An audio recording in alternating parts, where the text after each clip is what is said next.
Hello students, welcome to my YouTube channel. In this video we will clear some institutional sources of credit creation.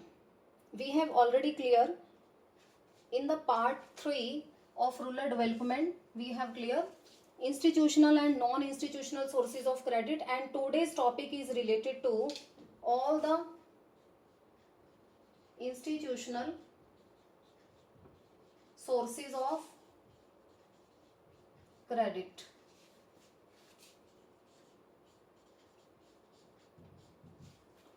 In which first of all I am taking first and foremost source, which is number 1, cooperative societies, cooperative banks.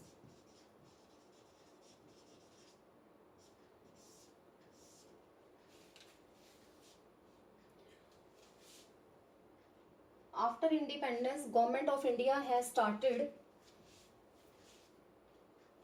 institutional sources of credit, in which he has started cooperative banks or cooperative societies first of all, and till 1970s these cooperative societies became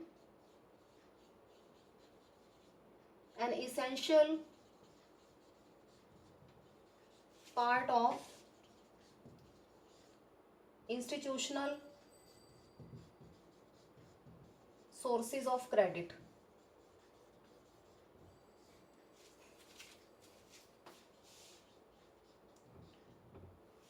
With the efforts of Government of India, he has started cooperative societies as a movement in rural areas for rural credit.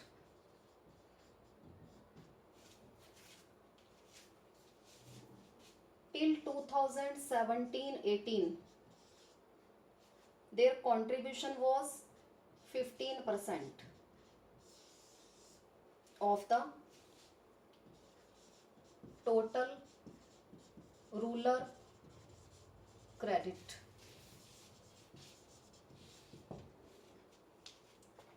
These cooperative societies not create credit to the primary sector of the economy. It gives loans for small and marginal farmers, for short term and medium term credit.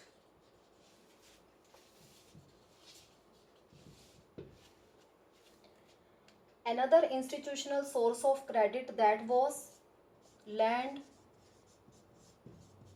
Development Bank.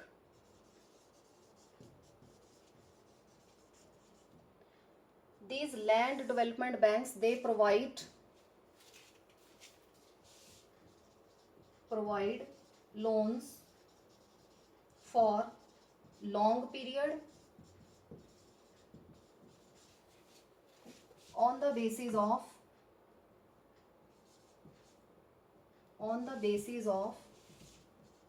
collaterals or securities. Means if a farmer will mortgage their land to the land development bank can provide them long period credit. So for short and medium term credit, cooperative societies was there, cooperative banks was there, and now I will like to tell you how these cooperative societies will work. Working of cooperative societies. Suppose that being a farmer, I am taking a package from cooperative societies. Now how it operates? What is meant by package? Package means being a member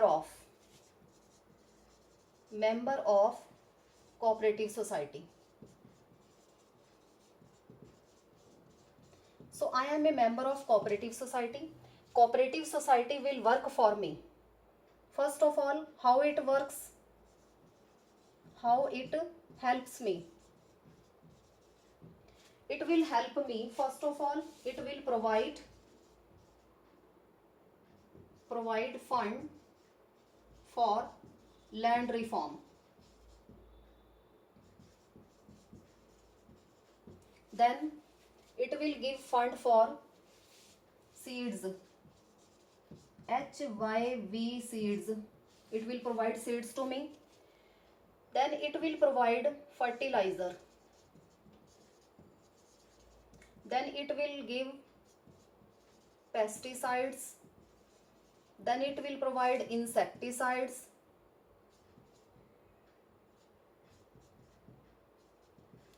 And time to time, whatever the requirement I am having regarding my agriculture, this society will provide me all those facilities which are required. And moreover, it will also, after harvesting, it will also do marketing for me.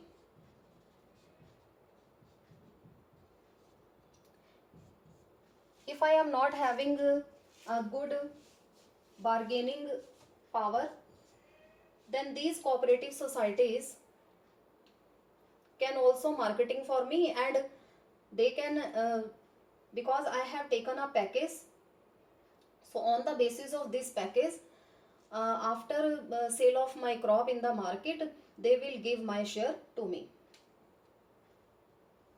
First of all, they will provide fund for land reforms, then for seeds, for fertilizer, for pesticides, for insecticides, and after harvesting, they will also marketing for me. So in this way, cooperative societies will work. They will help the farmers.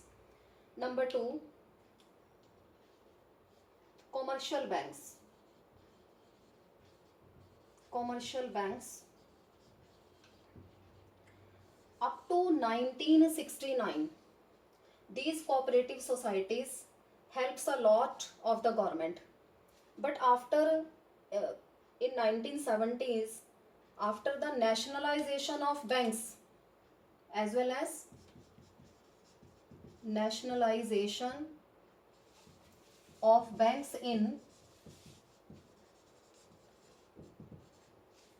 1970s, government feels that only cooperative societies are not enough to fulfill the basic requirements of credit in rural areas. Rather, commercial banks will also helps the cooperative societies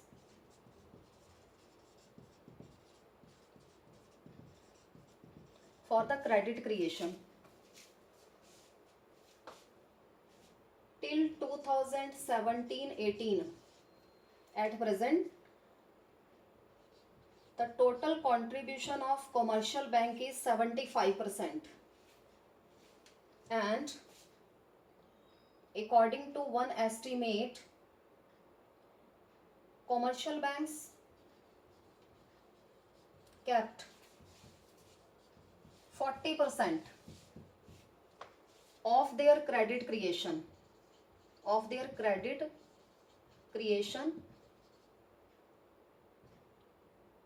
they kept 40% of their credit creation for primary sector only. It means 40% of loans by the commercial banks are given to agriculture and allied activities, and remaining 60% credit creation that goes for either secondary sector or tertiary sector.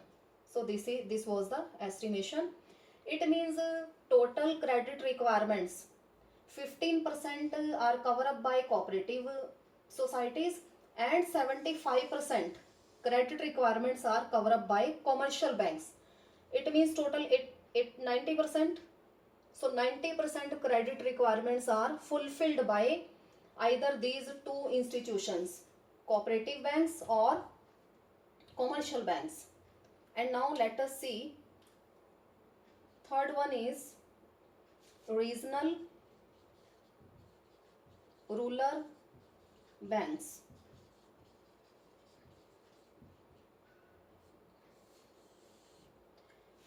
These regional rural banks, they provide productive loans,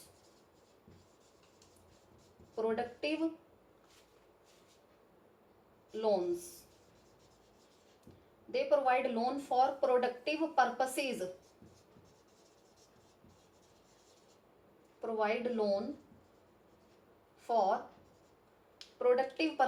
only, and they provide loan to those areas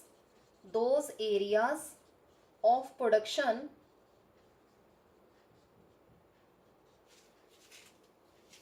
which shows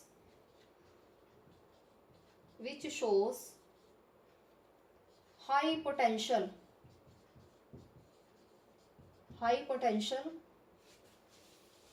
production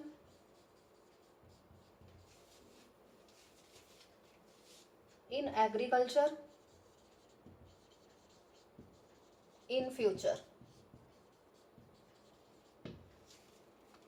First of all, they provide productive loan for productive purposes only. Number two, regional rural banks are startup in those areas of production which shows a high production potential in agriculture in the near future. And moreover, when there is no institutional sources of credit,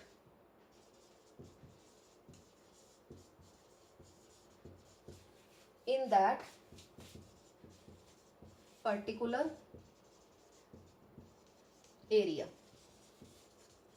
So regional rural development banks are set up in those areas where there is no institutional sources of credit, where there is no any institutional sources of credit, and where government seeks that there is high potential production activities that is shown in the coming near future. So government will invest in the form of regional rural banks there, so that the credit requirements can be fulfilled. In the year 2017-18, their contribution was just 12% of the total credit creation by the credit institutions in India. And next one is NABARD. What is meant by NABARD? NABARD is National Bank of Agriculture and Rural Development, NABARD, NABARD.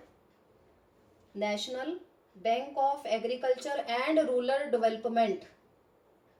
This is the apex bank. This is apex bank of all the credit institutions.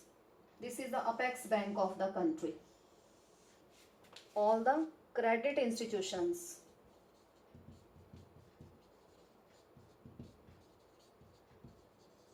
In the country started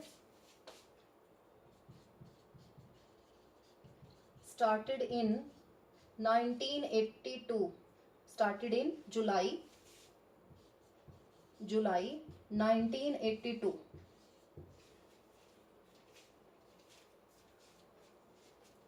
It functions just like it functions just like RBI do for the commercial banks. Do for the commercial banks.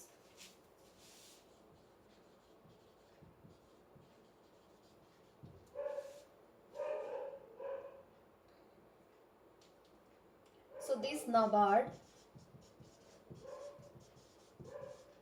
this bank, number one, directs, inspects, supervises, frame policies,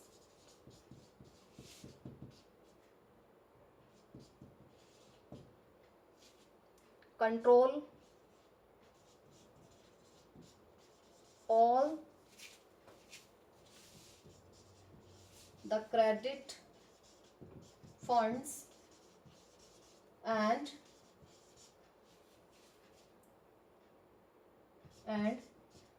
refunds the credit to all the needy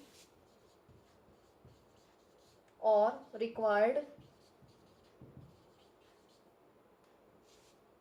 credit institutions.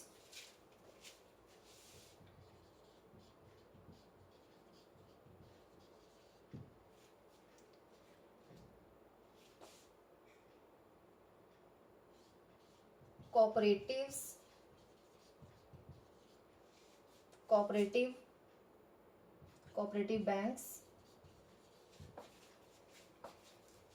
land development bank,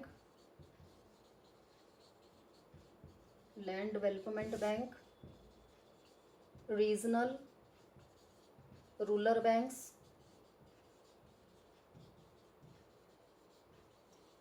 and commercial banks,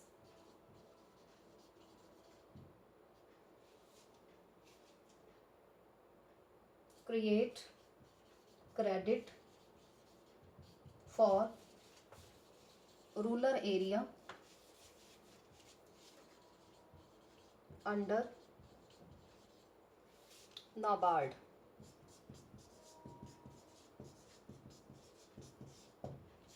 National Bank of Agriculture and Rural Development.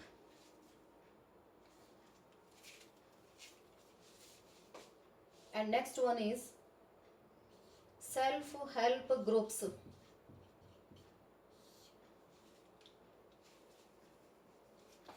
Started by NABARD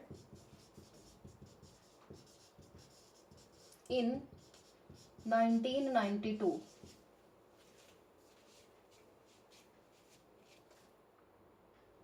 Inspiration was taken from Bangladesh. Initially started at Bangladesh.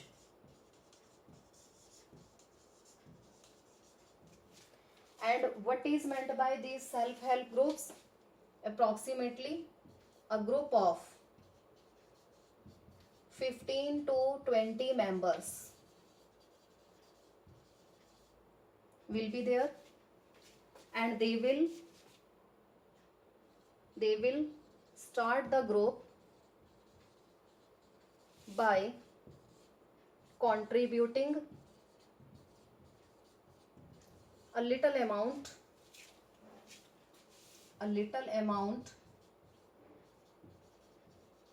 with them, so that it is called microcredit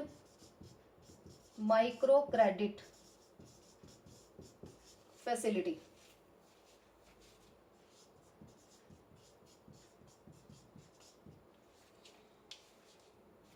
And after 6 months of period,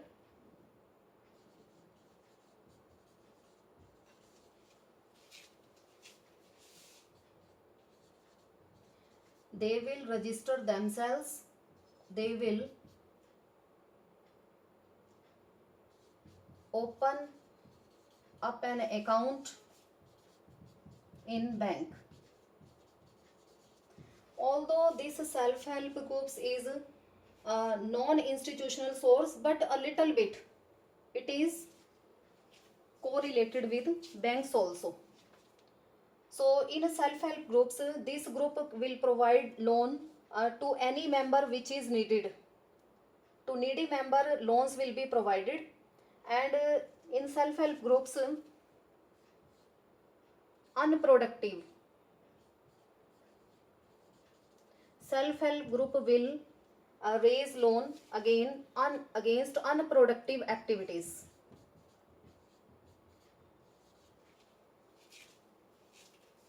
It means for the consumption purposes.